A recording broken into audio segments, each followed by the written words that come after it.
New Thought Society.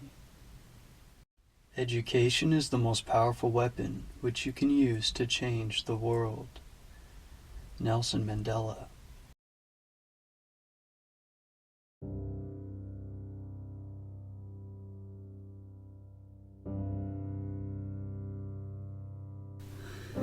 Chapter 7. The New Thought. The term New Thought is more comprehensive than any other that has been applied to the mental healing movement. The term itself has often been criticized, and some attempts have been made to give it up.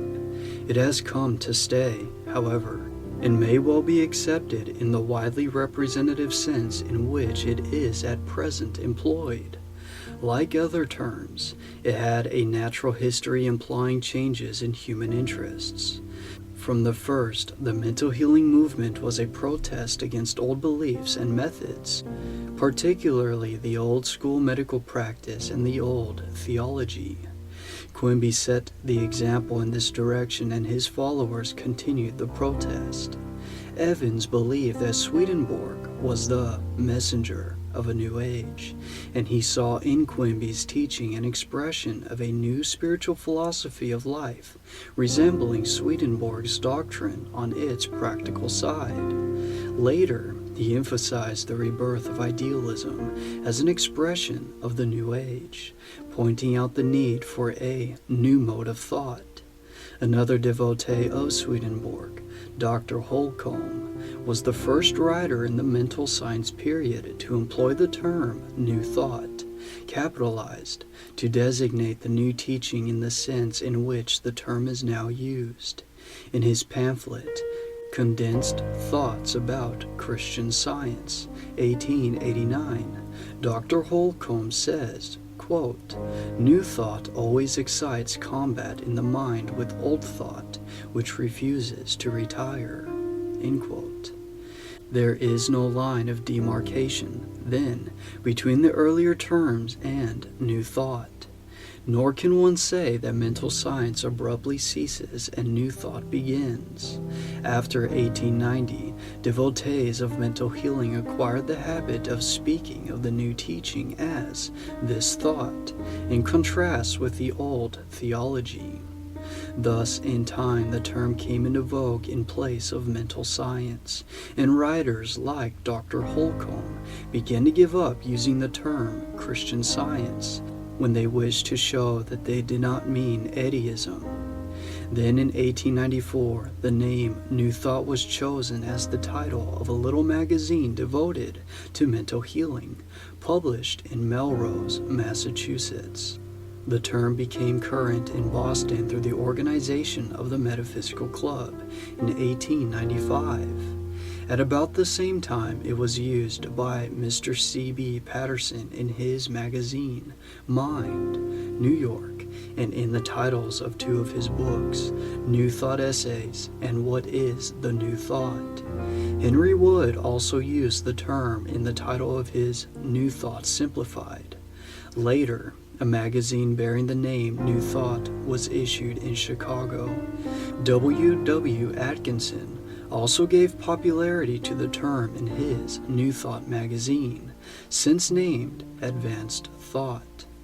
In England, the term Higher Thought was preferred at first, and this name was chosen for the Higher Thought Center, the first organization of its kind in England. This name did not, however, represent a change in point of view, and the movement in England has been similar to the therapeutic movement elsewhere. The term mental science was employed by Judge Troward in the title of one of the earlier books widely read in England and the United States, the Edinburgh Lectures on Mental Science. The term Higher Thought was also adopted as the name of a periodical issued for a time in Wisconsin. In Boston, the name Higher Life was chosen for the first New Thought church. The name Circle of Divine Ministry came into vogue in New York City and in Brooklyn to designate a center devoted to mental healing. lectures, silences, lending libraries, and social gatherings of people interested in the movement. This name later gave place to New Thought Center and was practically the equivalent of the name Home of Truth as employed in California by Mrs. Millets. In the West, notably in Denver and San Francisco, the accepted name for several years was Divine Science. This term originally stood for a modified or reformed Christian Science, with certain points of resemblance and some contrasts with the term New Thought as used in Boston and elsewhere. The peculiarities disappeared after a time, and this term as recently employed by Reverend W. John Murray, author of The Astor Lectures, New York, 1917, editor of The Gleaner and leader of Sunday services in New York and Philadelphia, is now a synonym of New Thought. Mr. Murray has popularized the expression, quote, the new thought of man, the larger thought of God, end quote. In Kansas City, the name Practical Christianity came in time to stand for the whole branch of the movement under the leadership of the Society of Silent Unity and the Unity School of Christianity. This is perhaps the best of all terms for the movement on its spiritual side. This name might be applied, for example, to the movement originating in the West and using the term Home of Truth. It is preferable to the name Metaphysical Healing, a term which has stood for a more abstruse interpretation of the movement. The term metaphysics, strictly speaking, applies to a technical system of philosophy, and only by explanation is it to be understood as the name of a practical movement.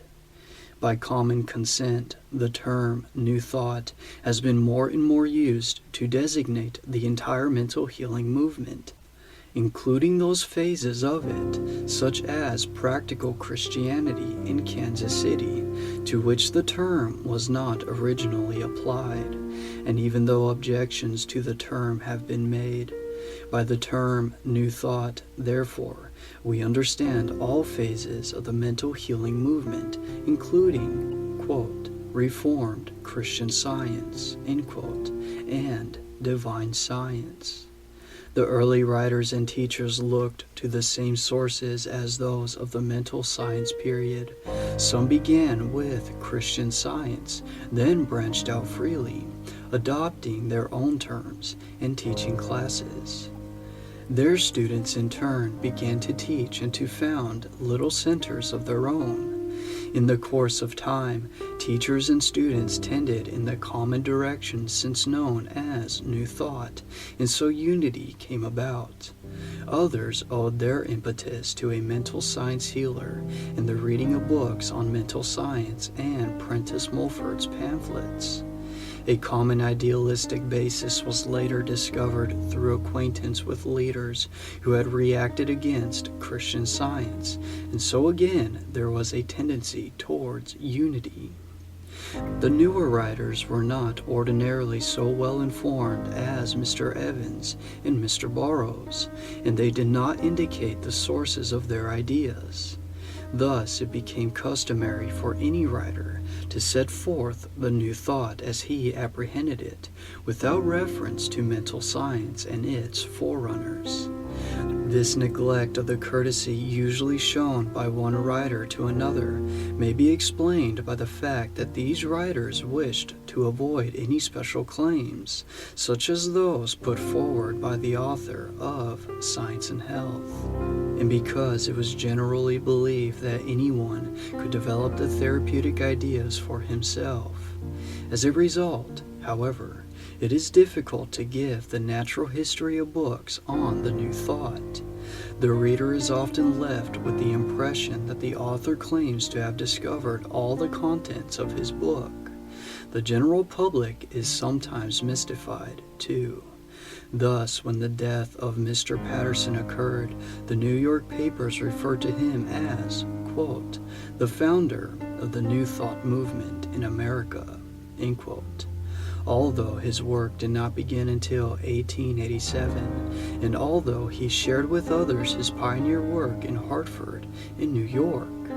Again, writers like Henry Wood and Ralph Waldo Trine, who had not been mental healers or teachers, but who were interested to make their own expression of the ideas passing current, also came into the field. The work of such writers is partly explained by what went before. Hence we may presuppose the mental science period, but these writers also contributed to the movement. Thus, new variations of the general teaching were all the time appearing, and the movement itself passed through several changes. In contrast with the mental science period, the writers who restated the New Thought at the time the organizations were coming into being gave attention to psychological principles then in vogue, and the terms subconscious mind and suggestion became widely popular. Hence, the practical teachings became more intelligible, and the general public was less inclined to ridicule mental healing.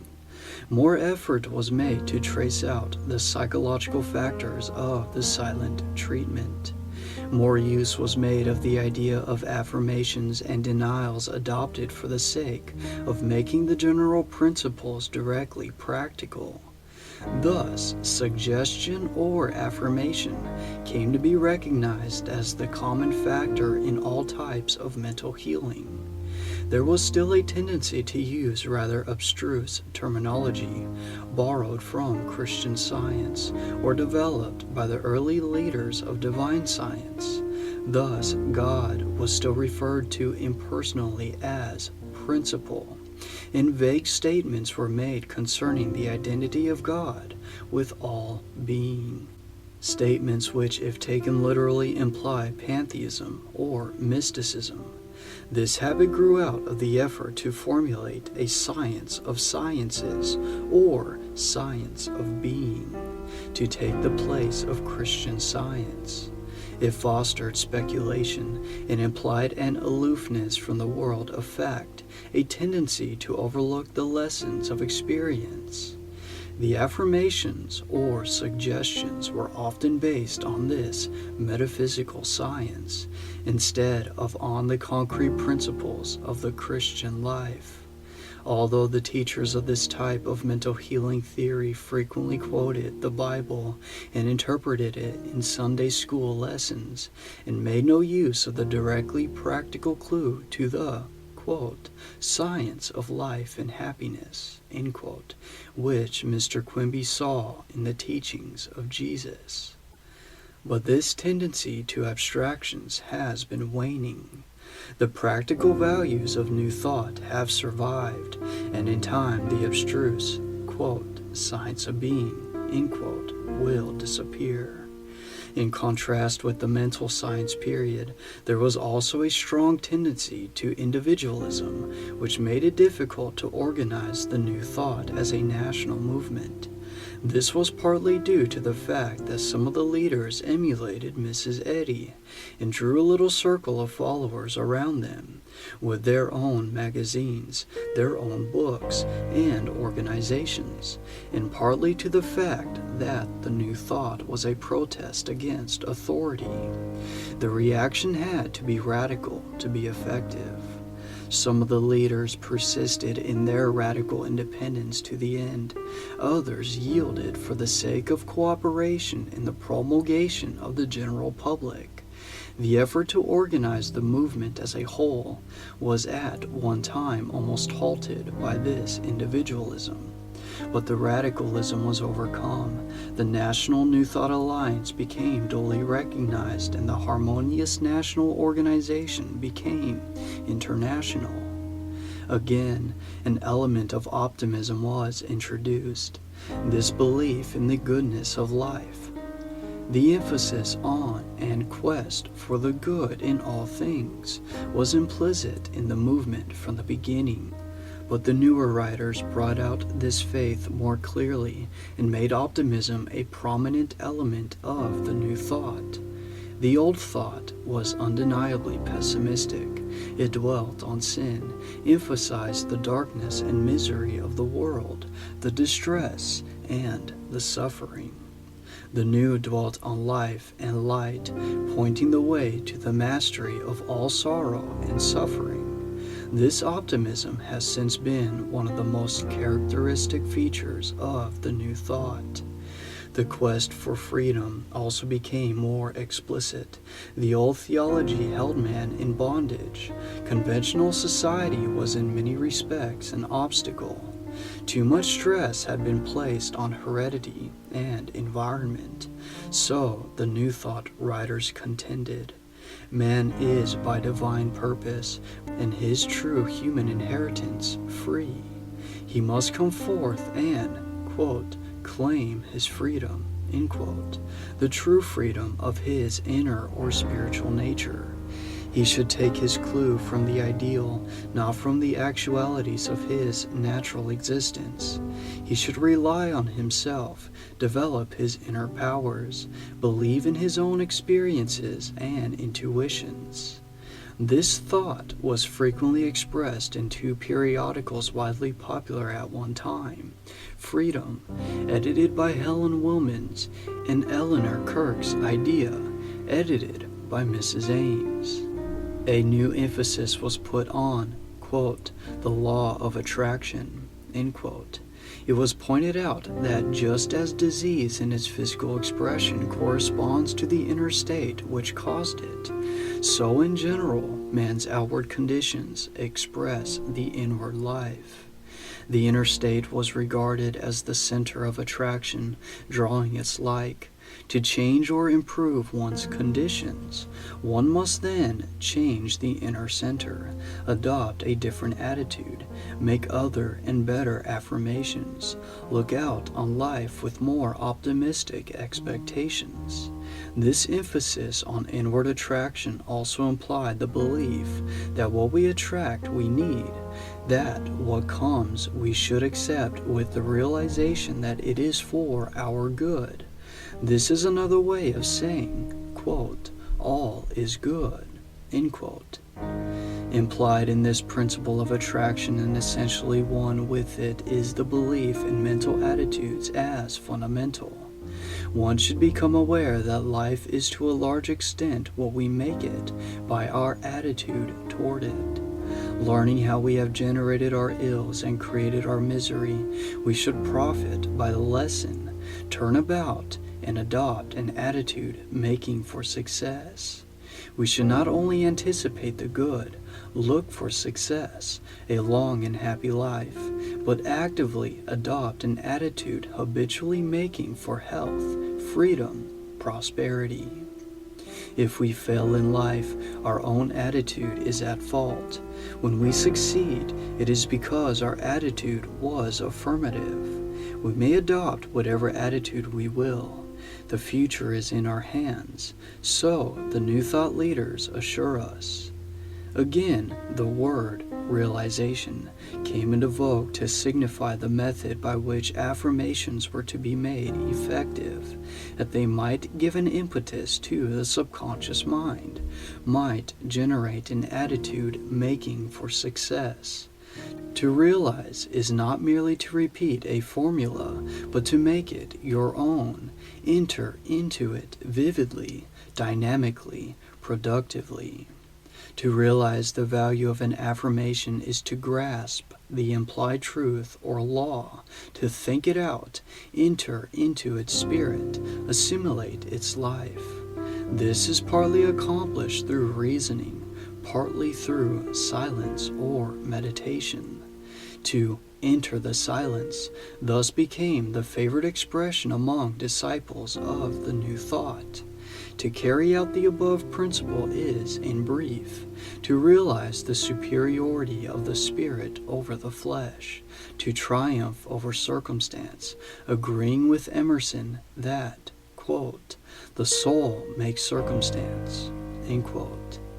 Just how this shall be done will depend, of course, upon the individual.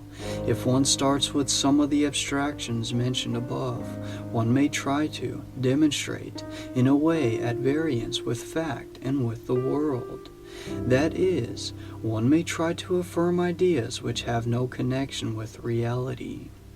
In this case, there will be a fall from the heights of theory, as in the case of so many who have ceased to become Christian Scientists and have gradually rediscovered the world.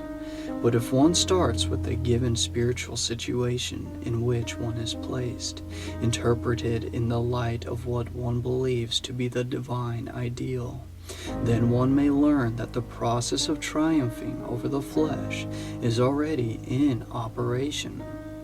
Thus, when Henry Wood says, quote, "Pain is friendly," end quote, he means that one may transfer one's attention by entering into the benefits, the good implied in the present experience, and so rise above the pain, overcome it, show the triumphant power of the Spirit.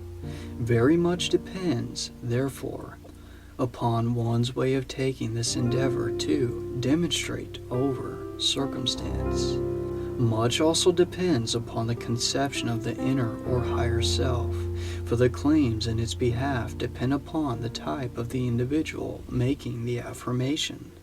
Mr. Wood makes clear the implied principles as generally accepted by disciples of the New Thought in a paper read before the Metaphysical Club entitled, quote, "To What Extent is Self-Healing Practicable?"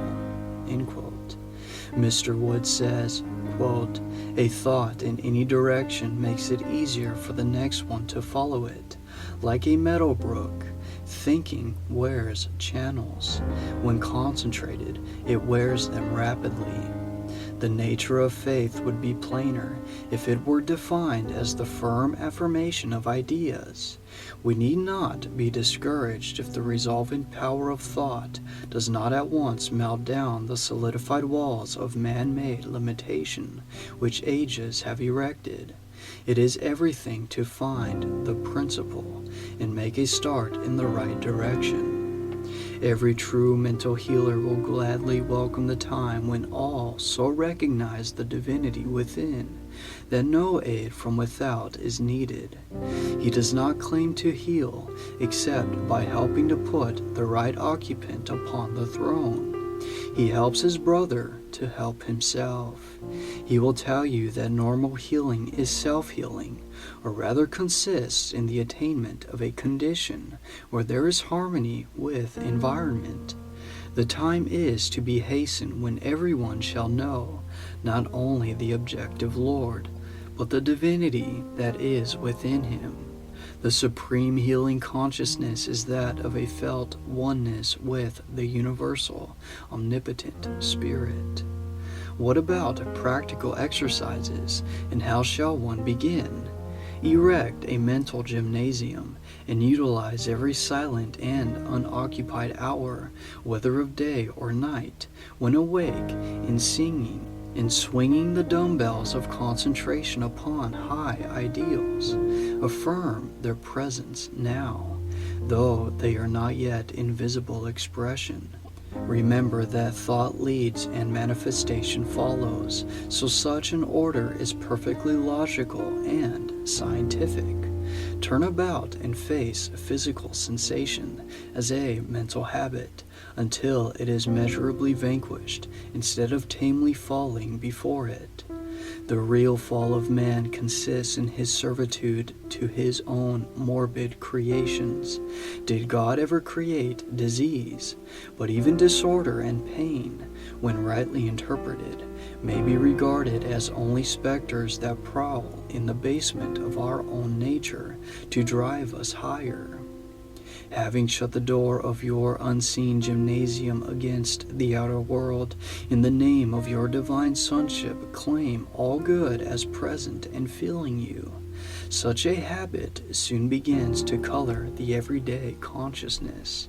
May I hint at a few ideals as suggestive in the first person singular, and say that repetition is the law which makes them graphic. I am soul and spirit. I am at one with the universal good. Harmony, love, strength, and wholeness are with and in me. I rule the body and delight in it as a holy temple. I rightfully claim the control of all my powers, mental and physical. Another ideal, I love everybody. Note the fact that antagonism is worse than malaria. If such claims were made in the name of the lower and detached selfhood, it would seem presumptuous. But their very object is to identify the conscious ego with the higher and divine selfhood. On that plane there can be no exclusiveness or selfishness. Unlimited good belongs not only to all, but to each. In that delectable atmosphere, everyone owns everything." End quote. We may regard the writings of Henry Wood as representative of the more rational expression of the New Thought. Mr. Wood's books were widely read at the time the New Thought was emerging from the mental science period.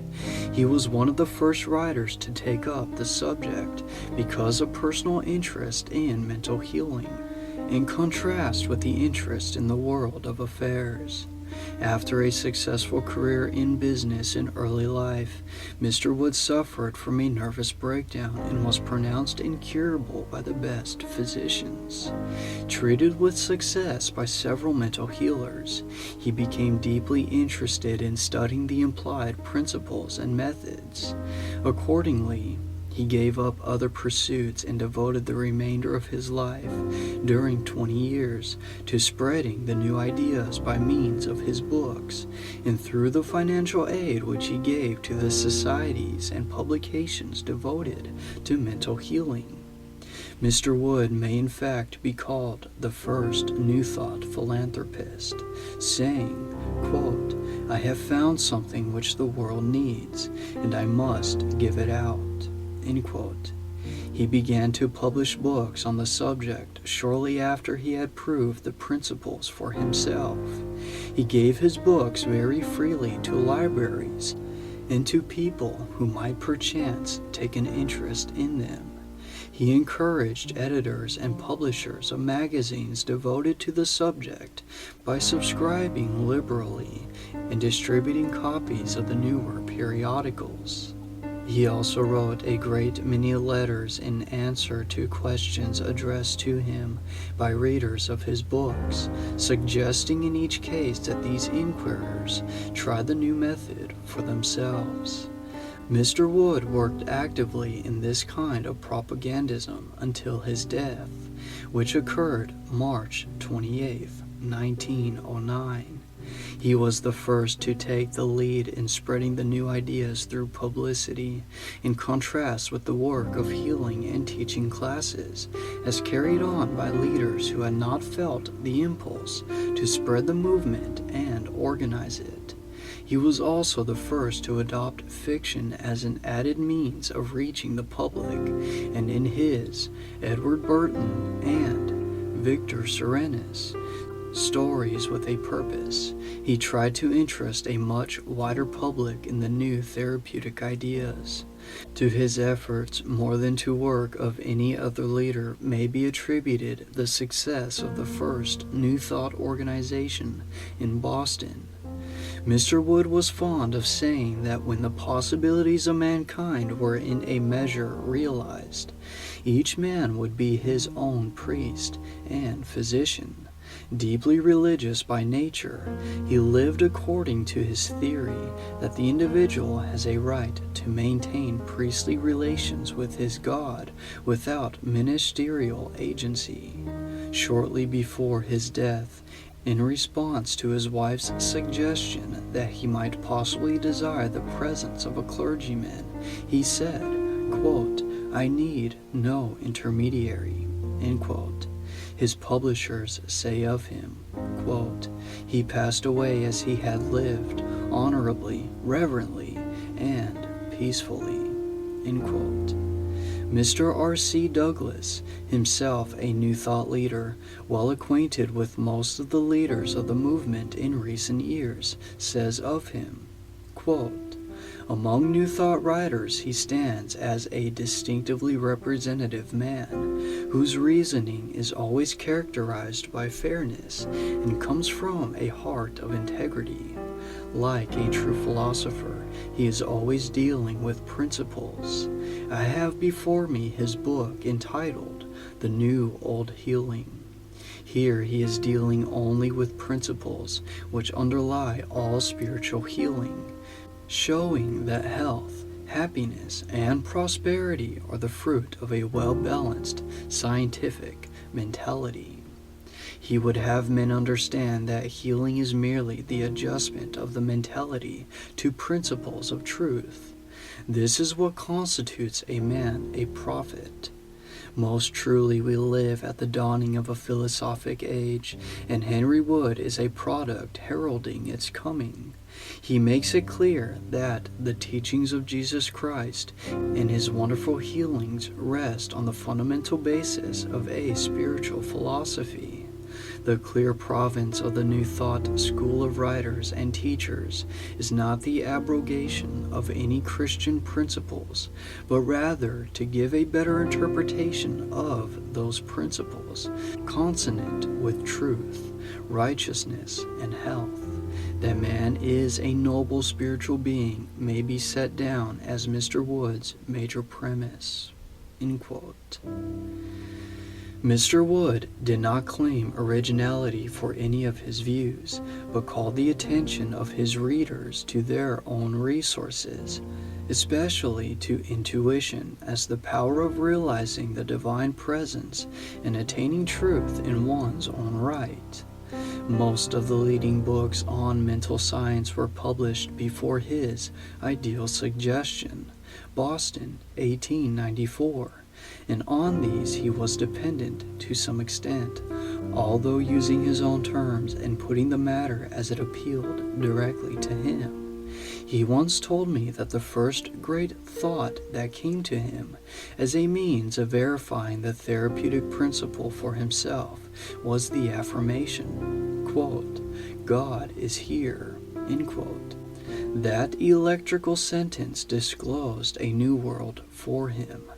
Profiting by its power over him, and seeing the advantage of concentration upon a single definite thought, he wrote his book, which consisted of preliminary chapters explaining the therapeutic principles, and then a series of pages within Ideal Suggestion, in large type on the left-hand page, and an explanatory paragraph on the opposite page.